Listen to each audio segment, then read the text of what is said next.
Nightly Musers, followers of the pod, faithful few and hopeful many, this is Anchor by Spotify. If you haven't heard about it, it's the easiest way to make a podcast. It's the very platform that allows me to give you what I give you on the nightly. So let me explain. Anchor has tools that allow you to record and edit your podcast right from your phone or computer. And it gives you the ability to distribute your podcast on listening platforms like Spotify, Apple Podcasts, and so much more. It's everything you need to make a podcast in one place. And best of all, Anchor is totally FREE free. So here's where you come in. Download the Anchor app or go to anchor.fm to get started. That is ANCHOR.fm to get started. Thank you very much. Peace.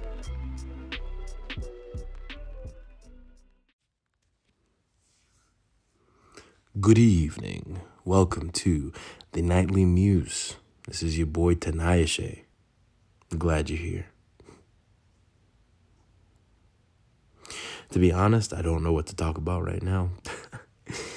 I'm trying to be consistent. Timmy said this needed to be nightly, and I'm trying to be true to that.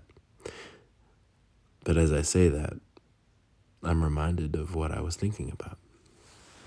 So,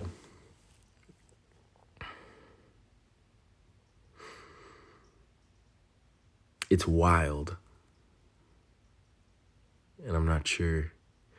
Hopefully people will resonate with this, but it's crazy how my dude, Timmy, I feel like he's going to get more plugs on this podcast than anybody else, but he talked me into doing this thing every day, every night, and I'm doing the thing. And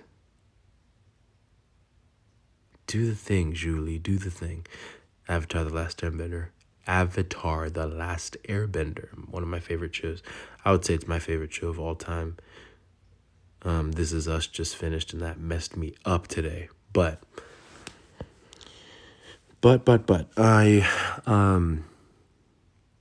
have been doing this thing, and I'm trying to do the work to make sure that it comes out every night, and I'm reminded of the things that I don't do every day, the things that I don't do consistently. And one of those things is reading my Bible.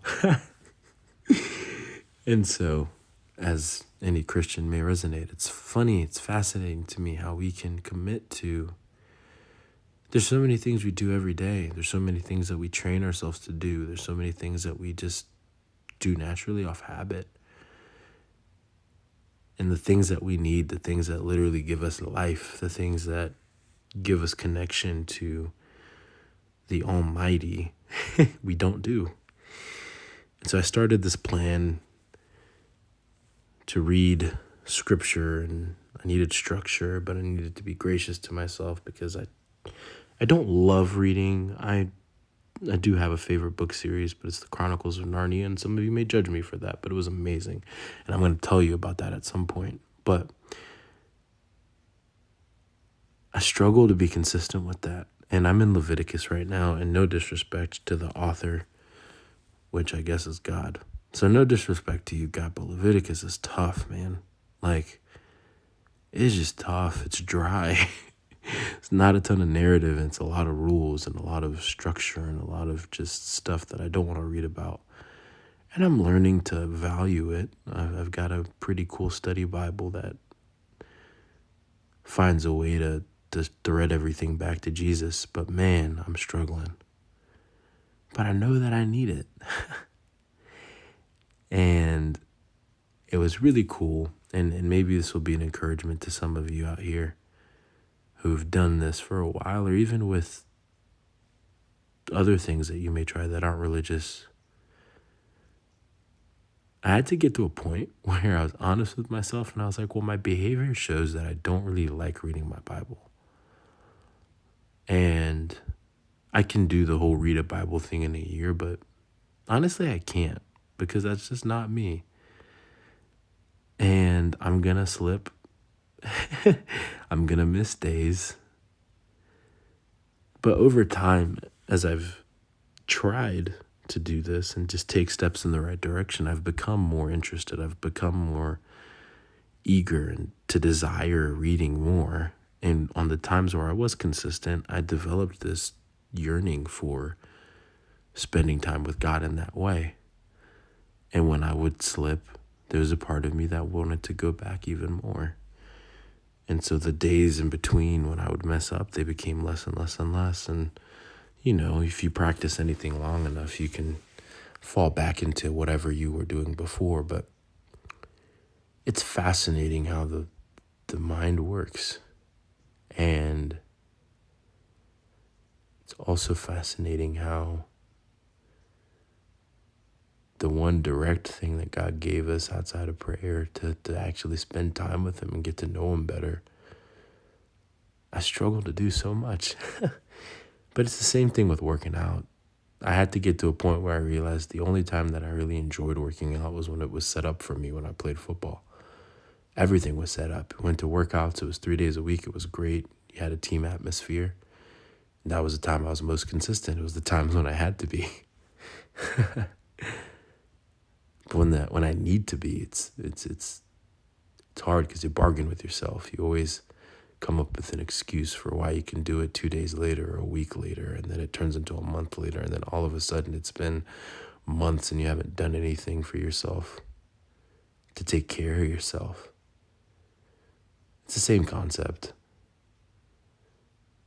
But then when you try to fix it, you try to solve every problem in one move. You try to become a bodybuilder in a month when you haven't even touched a weight in a year. And the solution was to be honest with myself and say, hey, find a friend. And that friend was Noah, my coworker. He's getting married soon. It's crazy. Somebody that can help you be consistent, give you grace, but also push you in the direction that you need to go. And so I guess in some weird way, this episode is about accountability. I talk about my struggles with pornography, and accountability was something that I needed and was something I looked for. There's something humbling about it, especially when you open up to people who are behind you a little bit, if that makes sense. Like, you're walking on this path and you're a little more experienced, and you find people that have similar struggles and they can lean on you because you've been through it. But then they turn into accountability still later on because you kind of level out, right? You become adults and mentees become brothers. Noah actually led a small group meeting about Christians. We call this thing, you want your Paul, the person that's ahead of you. You want your Timothy, the person that's behind you that you pour into. So you're getting poured into by your Paul, and you're pouring into somebody as your Timothy, and you want your Barnabas, somebody to walk alongside you. And it can be the same person in different stages of life that take that role. I've got 2 buddies of mine, Chase and Jed, that I invested in when they're in middle school. Now they're college, they're adults, they're grown, and they're brothers. They're Barnabases for me, Barnabi. I wonder what the plural of Barnabas is. Like platypus is platypi. It's not platypuses, I'm pretty sure. Or octopuses, it's octopi. I could get fact checked on the platypus thing. I think it might be platypuses. But anyway, point being, I'm being stupid. But those guys were people I leaned on in my life. Now, I guess they're people I lean on in my life today who used to lean on me. And it was a joy to be in their lives, and it was a joy to be able to walk with them and lead them in some ways. But man, it is really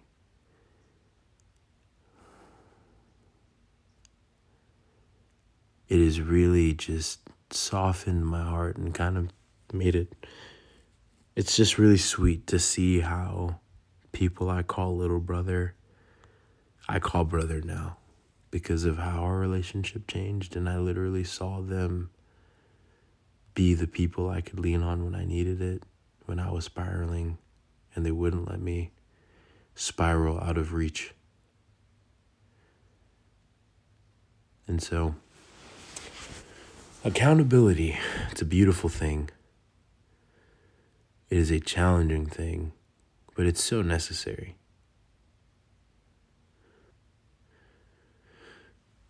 And it's kind of crazy. I feel like sometimes you can end up doing something out of lack that you don't end up realizing is such a beneficial thing. But I didn't have brothers. My dad was a pastor for a long time, so it was kind of awkward to be as open as I wanted to be with him because I was afraid. So I constantly looked for stuff through other people, and what I got good at was finding accountability. But I also got pretty good at having such a vast group of people that I was very wide but not very deep with anybody. And so I've been learning to just try to go deeper, try to be more honest with myself, and thus following, be more honest with other people. Try to go deeper. And so, try it out. It might work for you. Maybe it's a gym partner. Maybe it's somebody to hold you to doing that thing that you've always wanted to do, that you've just been afraid to take the step to try. And I've got many of those. I got a friend named Mike. Microave, I'm pretty sure that's his that's his Instagram. But he's one of the people that really encouraged me. Brendan Abernathy's an artist. You should check his music out.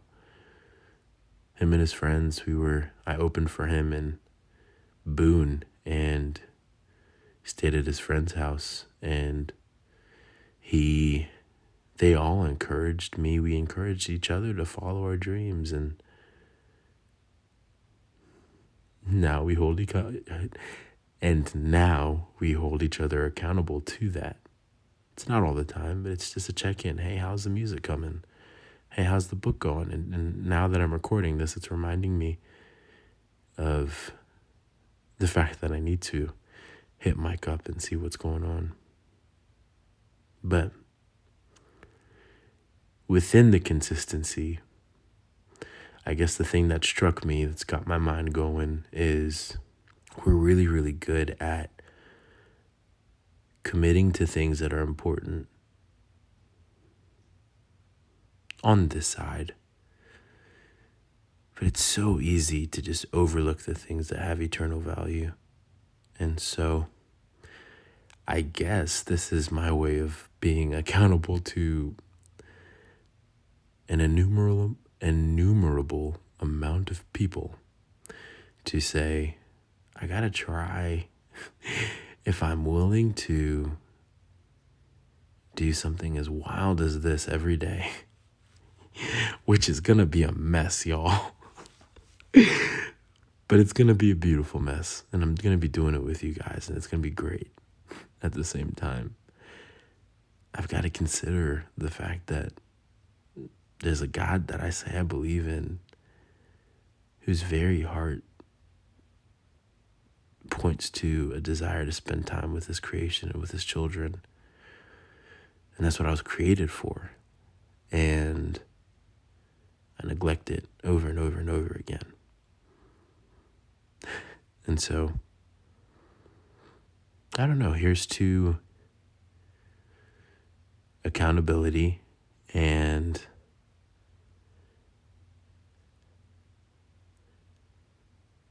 prioritizing the life stuff that really matters. And I encourage you to find out whatever that is and chase after it. All right. My fellow musers. Man, maybe that's the name. I gotta, sometimes you just gotta trust where your heart's going.